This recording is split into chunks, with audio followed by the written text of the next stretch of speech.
The vaccine mandates are among the most controversial policies of the last Labour government. I support the vaccine. The scientific literature on the vaccine is very clear. The vaccine significantly reduces the likelihood of death or hospitalisation at the hands of COVID-19. The vaccine has a little, if any, impact on the transmission of the virus. The vaccine is good, but not as good as it was made out to be. It did not stop the virus from spreading, but it did help to prevent it from overwhelming our hospitals. I think the case for the vaccine mandates is weak. They have little impact on transmission. There is little justification for mandates. You could argue they were necessary to ensure the health system was not swamped by COVID patients as it was in other countries.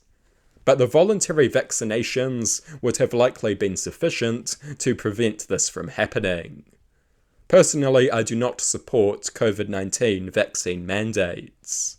They may have even been counterproductive by turning many contrarian personalities against the vaccine, people who otherwise may well have taken it voluntarily but did not like being told.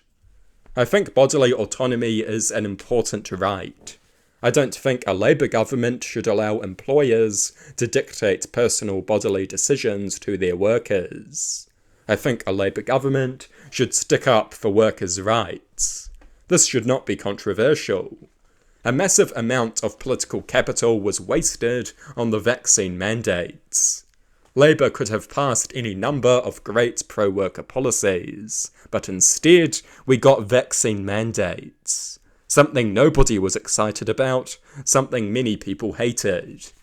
I do think much of the criticism of vaccine mandates went way too far. It was not a Holocaust-level event. Jacinda Ardern was not a tyrant. I feel stupid even having to state this, it's just so obvious.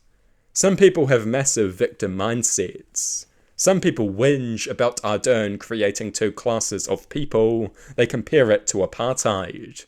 They neglect to mention that the unvaccinated could very easily become vaccinated and move into the upper class. It only takes about 5 seconds.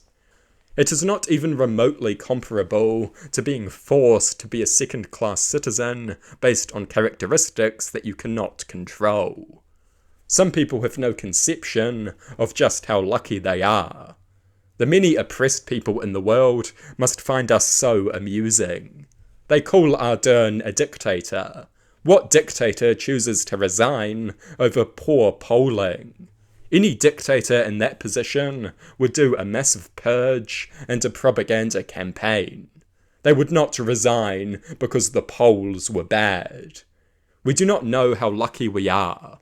The policy was idiotic, unnecessary, and morally questionable. And Labour had promised to not make the vaccine compulsory, so the policy was also dishonest.